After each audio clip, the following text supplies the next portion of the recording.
Welcome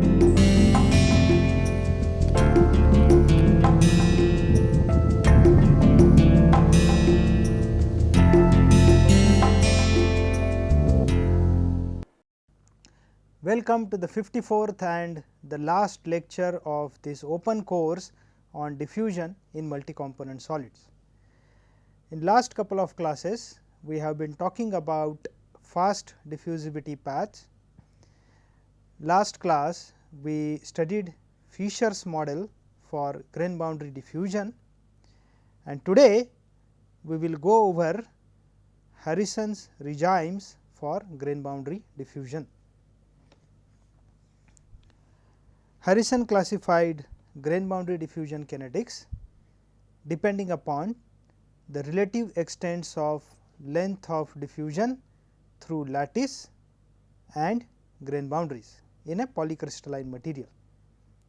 He classified it as regime A kinetics, regime B kinetics and regime C kinetics.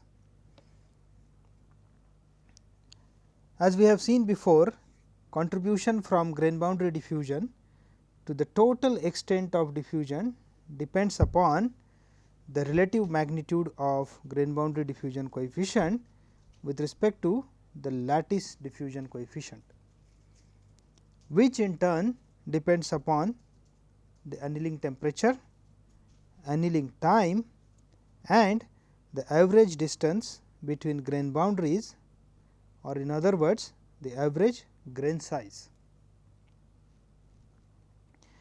Harrison classified the diffusion kinetics in polycrystalline materials depending upon the effective contribution of grain boundary to the total diffusion length.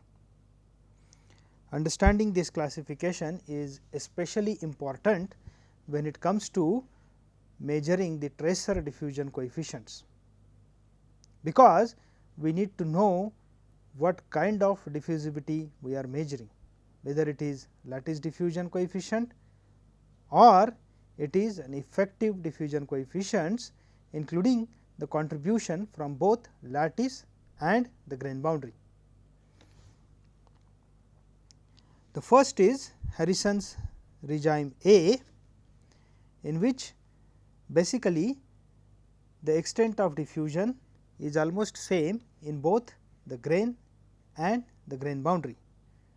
So, schematically we can represent A regime as like this. We are presenting a simple model for parallel grain boundaries here. Delta is the grain boundary width and the hatched area is the extent of diffusion. We can see the extent of diffusion almost same in both the crystal and along the grain boundary, and so we see almost a planar diffusion front. Type A kinetic regime occurs when root dt is much greater than d. Root dt is basically the diffusion length within the lattice and d is the average grain size, that is the distance between the two grain boundaries. If we try to visualize the situation in a polycrystalline material where Harrison's A regime persists, the situation will be something like this.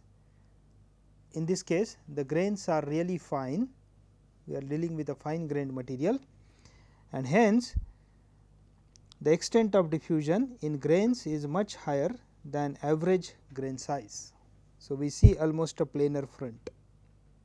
Because of very small grain size and large value of root dt, the lateral or the leakage diffusion current from the grain boundaries overlap between the two adjacent grain boundaries. In a tracer diffusion experiment, if type A regime prevails in the sample during diffusion annealing, the tracer diffusivity obtained is basically the effective diffusivity as given by Hart's equation. Remember, 2 classes back we studied Hart's equation for effective diffusivity, which is given as D effective is equal to delta by D dB plus D. dB is the grain boundary diffusion coefficient and D is the lattice diffusion coefficient. If A regime persists during the diffusion annealing in a tracer diffusion experiment, we only get effective diffusion coefficient. As you can see, it is not possible to get separate contributions from grain boundary and from the lattice. If we consider the solute segregation also, we need to modify the effective diffusivity to take into account the solute segregation factor S. Next is B regime, in which the extent of diffusion along the grain boundary is much higher than extent of diffusion within the lattice. This is the typical fringe type of pattern that will evolve in a Harrison's B regime grain boundary diffusion kinetics. Again, delta is the grain boundary width. Here you can see the diffusion penetration along grain boundary is much higher than diffusion penetration within the grain. At the same time, the diffusion within the grain is also significant, it is not negligible. So, this is the B regime. Type B kinetic regime occurs when S delta is much less than root dt is much less than D, that is the effective grain boundary width after considering the solute segregation factor is much less than the diffusion length within the lattice, which in turn is much less than the average grain size. In a typical polycrystalline material, if we see the microstructure or if we can see the solute content, we will see this type of situation here. The extent of diffusion along the lattice is small, but extent of diffusion along the grain boundary has taken place to a much larger extent.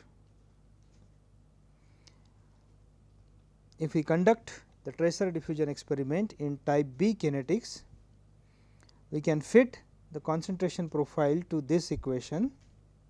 The first part is proportional to exponential minus y square by 4 dt, second part is proportional to exponential minus b y to the power 6 by 5. Y here is the distance along the diffusion direction.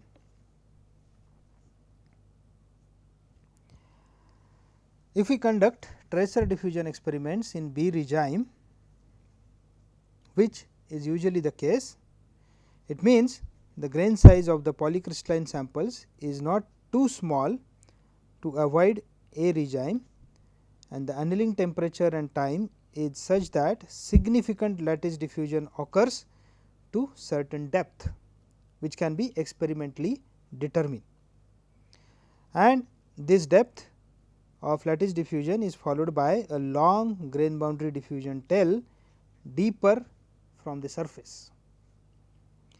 After the diffusion experiments, thin sections parallel to the instantaneous source of tracers are removed by serial sectioning and average compositions are measured.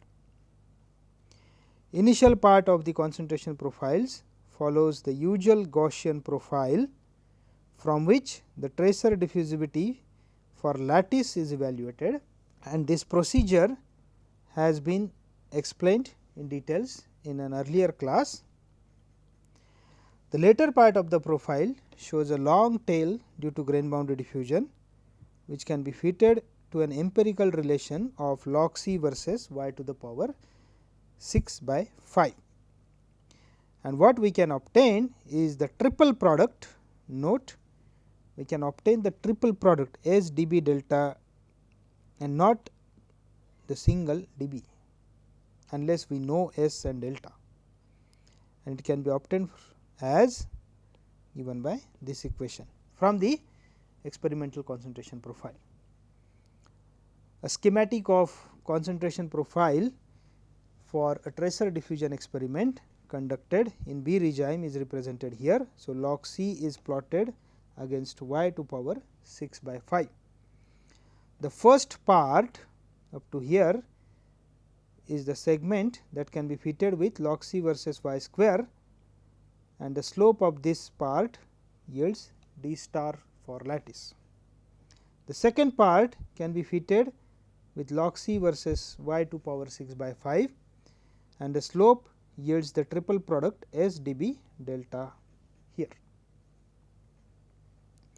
Again, we have to note here that we can only get the product S dB delta for impurity diffusion and the product dB delta for self diffusion, because for self diffusion S has to be 1. This method is applicable, that is the B regime is applicable when beta is greater than 10, where beta is S dB delta by 2d root dt. We have seen this beta parameter in last class, or when alpha is less than 0.1, where alpha is S delta over 2 root dt. Next is the C regime, which by now should be obvious what it means. In C regime, basically only the diffusion along grain boundary is significant. The diffusion within the lattice is almost absent. So, our parallel grain boundary model will look something like this. The diffusion is only along grain boundaries. The diffusion within the lattice is almost absent. Type C kinetic regime occurs when S delta is greater than 2 root dt, that is the effective grain boundary width is greater than double the diffusion distance within the lattice. So, obviously, then the C type of regime will prevail.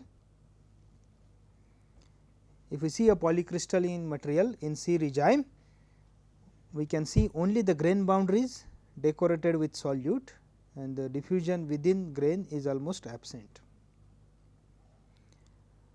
In this regime, the concentration profile can be represented by the simple Gaussian solution for instantaneous source, that is C is proportional to exponential minus y square over 4 dBt.